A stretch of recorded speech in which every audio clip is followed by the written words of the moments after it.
नमस्कार, India news Haryana पर आप देख रहे हैं 22 जिले 22 खबर और मैं हूं आपके साथ हेमंत कुमार। चलिए शुरुआत करते हैं जींद से, जहां पर बीजेपी के प्रदेशाध्यक्ष ओपी धनखड़ ने विपक्ष पर तीखा हमला बोला। धनखड़ ने कहा कि कांग्रेस के पास झूठ बोलने के सिवा कोई काम नहीं है। बड़ौदा उपचुनाव को लेकर नामांकन के बाद से ही अब वार पलटवार का दौर शुरू हो चुका है। बीजेपी प्रदेश अध्यक्ष ओपी धनखड़ ने विपक्ष पर तीखा हमला बोला। खासकर कांग्रेस पर निशाना साधते हुए वो नजर आए हैं। धनखड़ ने कहा कि कांग्रेस के पास झूठ बोलने के सिवा कोई काम नहीं है और बीजेपी कभी भी कांग्रेस का झूठ बिकने नहीं देगी। धनखड़ ने बीजेपी उम्मीदवार योगेश्वर दत्त को सबसे मजबूत उम्मीदवार बताया। धनखड़ ने कहा कि बड़ौदा के विकास की चाबी अब बीजेपी के पास है। तो कांग्रेस के लिए है, क्योंकि कांग्रेस की पहले सीट थी, हमारे लिए अवसर है और हमारे लिए अवसर उपलब्धि में बदलेगा। दूसरी बात, हम विकास कराना चाहते हैं बड़ौदा में और विकास की चाबी हमारे पास है, क्योंकि 4 वर्षों तक जो शासन है वो बीजेपी का है, केंद्र में भी और राज्य में भी। साथ ही धनखड़ ने जींद की जीत का जिक्र करते हुए कहा कि जैसे बीजेपी ने जीत दर्ज की थी वहां पर, ऐसे ही बड़ौदा में भी बीजेपी ही जीतेगी। जींद हमारे लिए बहुत अच्छा मोटिवेशनल साबित हुआ और निश्चित रूप से बड़ौदा में भी भारतीय जनता पार्टी के लिए जो है मैं मानता हूं कि हम विजयी होंगे और उस इलाके के विकास के लिए हमने एक अच्छा कैंडिडेट दिया है। आपको बता दें कि बड़ौदा उपचुनाव को लेकर सभी पार्टियां अपनी अपनी जीत का दावा ठोक रही हैं। हालांकि ये तो जनता के वोट से ही पता चलेगा कि बड़ौदा हलके में इस बार चुनाव किस करवट बैठेगा। जींद से रोहताश भोला, इंडिया न्यूज हरियाणा।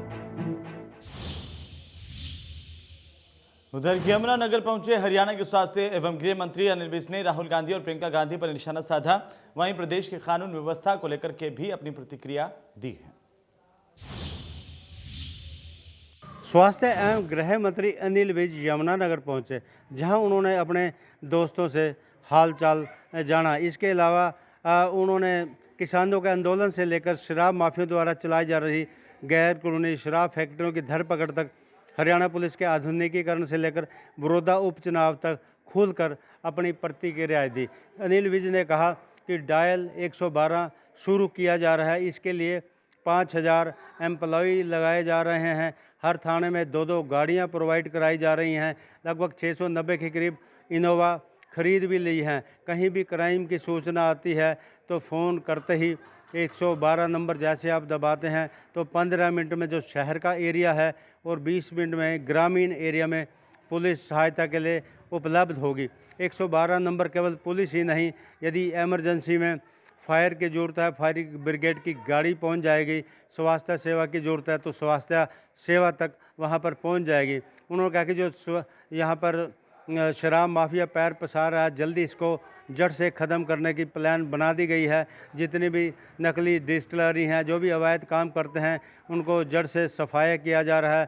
चाहे यमुनानगर है या अम्बाला है या फैक्ट्रियाँ मिली भी हैं और आगे कौन इसका मास्टरमाइंड है, उन सबको पकड़ कर उनको जेल में भेजने का काम किया जा रहा है। इसके अलावा उन्होंने कहा कि कांग्रेस पार्टी है तो वो भी एक समाज हित ऐसी काम नहीं करती, वो केवल अपनी राजनीति करती है। इसके अलावा उन्होंने किसानों के मुद्दे पर भी कहा कि जो कुछ लोग हैं किसानों को भटका रहे हैं, जबकि जो भाजपा है किसानों की हितैषी है। यमुनानगर से देवीदास सरदा, इंडिया न्यूज़ हरियाणा। तो वहीं पलवल के मोहन नगर वार्ड संख्या 5 में गंदे पानी की निकासी के प्रबंध नहीं होने के चलते लोगों को परेशानी का सामना करना पड़ रहा है। नालियों का गंदा पानी सड़कों पर जमा है और इसके चलते स्थानीय निवासियों का घरों से निकलना तो दूर, घरों में रहना भी मुश्किल हो गया है। लोगों का कहना है कि इसके बारे में पार्षद और विधायक से कई बार शिकायत की जा चुकी है, लेकिन समस्या का कोई समाधान नहीं हो रहा। इसी परेशानी के चलते वार्ड के लोग विधायक के निवास पर पहुंचे और जमकर खरी खोटी सुनाई। विधायक दीपक मंगला ने समस्या के जल्द निपटाने के लिए पलवल के नगर परिषद के चेयरमैन के पास फोन किया और मोहन नगर में होने वाली जलभराव की समस्या का जल्द समाधान करने की बात कही।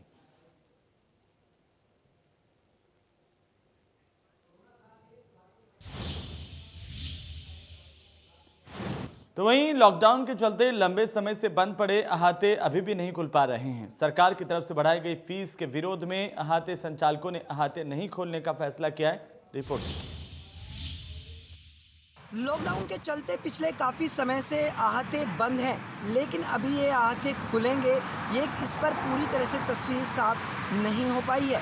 इसका बड़ा कारण यही है कि सरकार की तरफ से तो अनुमति दे दी गई है, लेकिन जो आहते संचालक हैं वो लगातार बढ़ती हुई फीस का विरोध कर रहे हैं और आहते संचालकों का यही कहना है कि जब तक बढ़ी हुई फीस में उनको राहत नहीं दी जाती तब तक ये आहते इसी तरह से बंद रहेंगे, क्योंकि पिछली दफ़ा जो फ़ीस थी वो 0.5 थी, यानी कि करीब 10 लाख रुपए फ़ीस जहां एक आहते को देनी पड़ती थी वो अब बढ़कर 60 लाख रुपए हो गई है। यानी कि इतनी बढ़ी हुई फ़ीस को आखिरकार आहते संचालक कैसे दे पाएँ, इस पर भी एक बड़ा सवाल यही उठता है, क्योंकि सरकार की तरफ से तो फ़ीस बढ़ा दी गई है, लेकिन पिछले काफ़ी समय से ये आहते संचालक लगातार कोरोना की मार झेल रहे हैं और आहते बंद पड़े हुए हैं।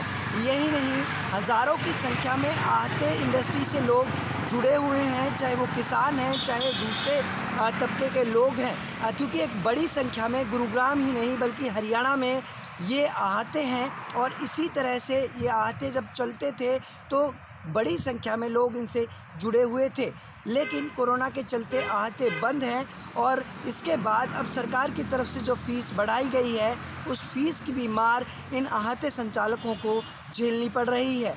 आज गुरुग्राम में एसोसिएशन की तरफ से एक बैठक की गई और इस बैठक में यही निर्णय लिया गया और सरकार से गुजारिश की गई कि बढ़ी हुई फ़ीस को माफ़ किया जाए, क्योंकि हज़ारों लोगों की नौकरी जा चुकी है और अब इस तरह की परिस्थितियां बनी हुई हैं। यदि फ़ीस माफ़ नहीं की गई तो निश्चित तौर पर आहते संचालकों को तो बड़ा घाटा होगा ही, साथ ही साथ 10,000 से ज़्यादा परिवार भी बेरोज़गार हो जाएंगे। गुरुग्राम से कैमरामैन जगदीश तोमर के साथ देवेंद्र भारद्वाज, इंडिया न्यूज़। तो वहीं राष्ट्रीय जन उद्योग व्यापार संगठन ने कहा है कि प्रदेश भर के व्यापारियों की समस्याओं को केंद्र और प्रदेश की सरकार के सामने रखेंगे। कोविड-19 के दौर में देश भर का व्यापार जिन मुश्किल हालात में गुजर रहा है, उससे व्यापारी वर्ग के सामने बड़ा आर्थिक संकट खड़ा हो गया है। हालात यहां तक पहुंच गए हैं कि व्यापारिक प्रतिष्ठान और उद्योगों की ओर से श्रमिकों को लगातार पूरे वेतन का भुगतान भी एक विकराल समस्या बन गया है। इसे देखते हुए राष्ट्रीय जन उद्योग व्यापार संगठन मांग करता है कि आर्थिक मंदी के दौर में श्रमिकों को 50% वेतन का प्रावधान केंद्र और प्रदेश की सरकार द्वारा व्यापारियों को मदद के तौर पर दिया जाए।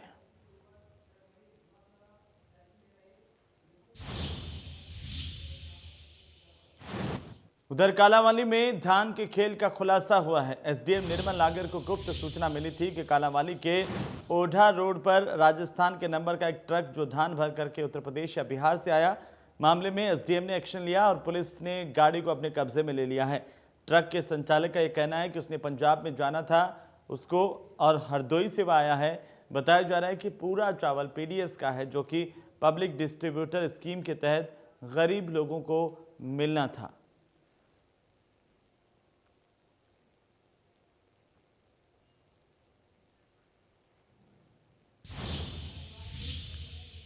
उधर कैथल में सीएम फ्लाइंग और फूड सेफ्टी टीम के साथ कई मिठाइयों की दुकान पर रेड की है। वहां पर सैकड़ों क्विंटल मिठाई ऐसी पाई गई जिसकी गुणवत्ता काफी खराब थी।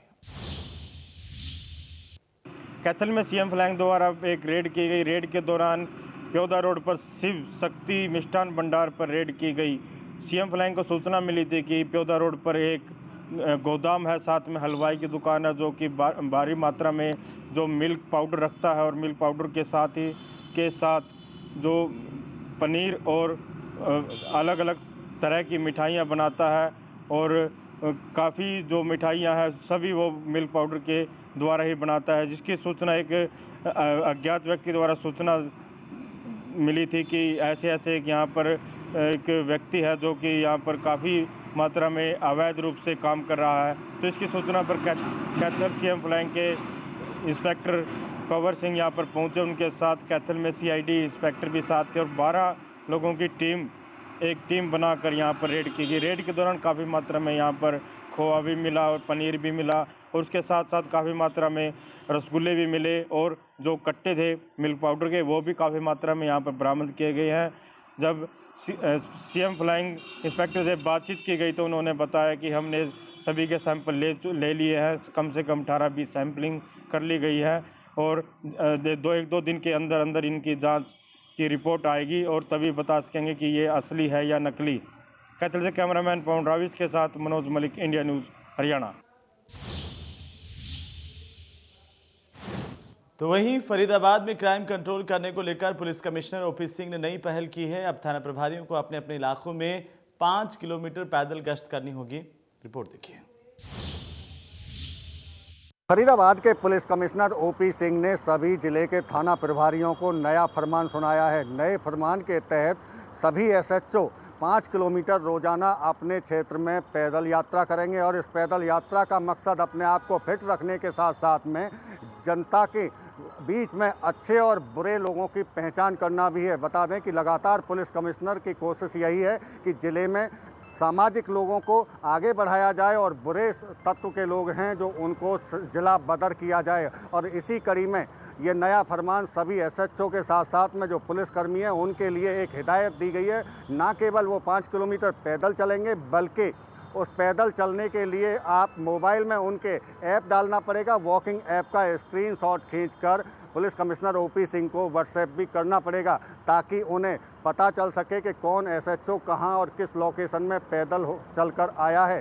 फरीदाबाद से देवेंद्र कौशिक, इंडिया न्यूज़। तो वहीं रोहतक के गांव खरावड़ के पास एक महिला का शव मिला। आईएमसी फेज 3 में महिला का शव पड़ा होने की लोगों ने पुलिस को सूचना दी और सूचना के बाद मौके पर पहुंची पुलिस ने शव को कब्जे में लेकर पोस्टमार्टम के लिए भेजा। फिलहाल पुलिस इस पूरे मामले को लेकर हत्या की आशंका जताते हुए जांच कर रही है। तो पुलिस सभी पहलुओं को ध्यान में रखते हुए जांच कर रही है।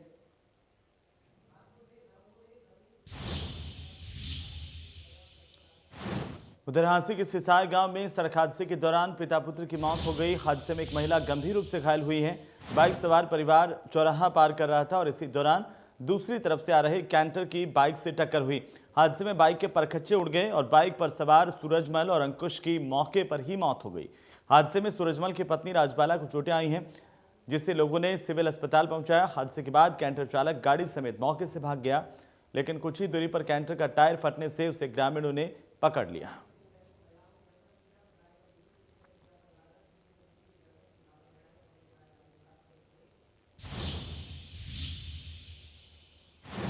करनाल के सांबली गांव के पास एक दर्दनाक हादसा हुआ, जिसमें बाइक सवार चाचा और भतीजे की मौत हो गई। चाचा और भतीजा बाइक पर सवार होकर अपने गांव से दूसरे गांव सग्गा जा रहे थे। बाइक की गाड़ी से आमने सामने टक्कर हुई, जिसमें एक की मौके पर ही मौत हो गई। वहीं एक नए हॉस्पिटल में इलाज के दौरान एक ने दम तोड़ दिया। फिलहाल दोनों के शवों को पोस्टमार्टम के लिए भेजा गया।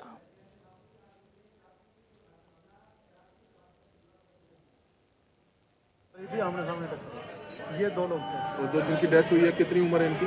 एक तो है 14-15 साल का, एक 23-24 साल का। दोनों भाई हैं सगे? ये चाचा भतीजा। ये बाइक पे थे, मैंने तो पीछे से आया तो बाइक पे थी और पुलिस की टक्कर हुई पड़ी थी।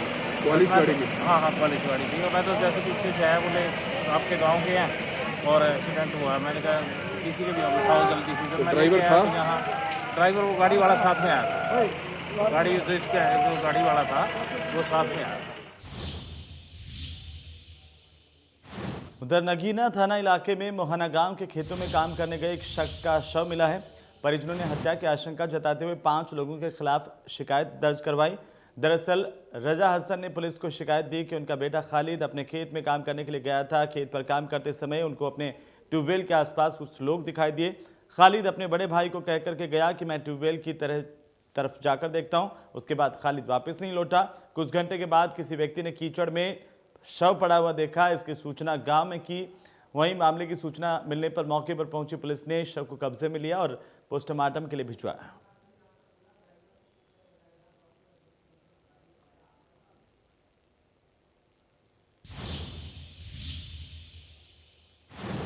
तो वहीं पंचकुला के सेक्टर 11 रेहड़ी मार्केट में एक ढाबे पर किसी बात को लेकर विवाद हो गया। खाना खाने आए एक व्यक्ति ने ढाबे के कारिंदे पर गर्म दाल पलट दी।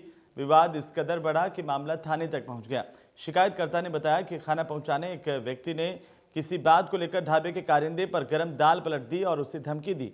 चौकी प्रभारी नरेंद्र राणा ने बताया कि मामले में जांच की जा रही है, जांच के बाद कार्रवाई की जाएगी।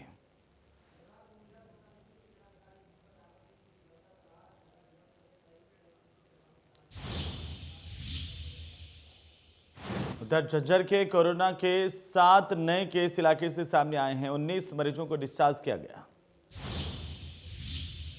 झज्जर में आज फिर 27 कोरोना के नए मामले सामने आए, जबकि डिस्चार्ज होकर 19 लोग अपने घरों को लौटे। टोटल की बात की जाए तो 3034 केस अभी तक कोरोना के सामने आ चुके हैं और 2768 लोग ठीक होकर अपने घरों को भी लौट चुके हैं। फिलहाल की बात की जाए तो कुल 234 लोग ही हॉस्पिटल या होम आइसोलेशन में हैं और अभी तक 32 लोगों की मौत भी हो चुकी है। लेकिन झज्जर के लिए सुखद है कि लगातार यह आंकड़ा घट रहा है। हर रोज यह आंकड़ा धीरे धीरे करके कम होता जा रहा है। जैसे दिल्ली में कोरोना के केस घटने लगे, साथ ही झज्जर जिला दिल्ली से टच होने के कारण झज्जर के केस भी धीरे धीरे कम होने लगे। इंडिया न्यूज के लिए झज्जर से जगदीप राजान।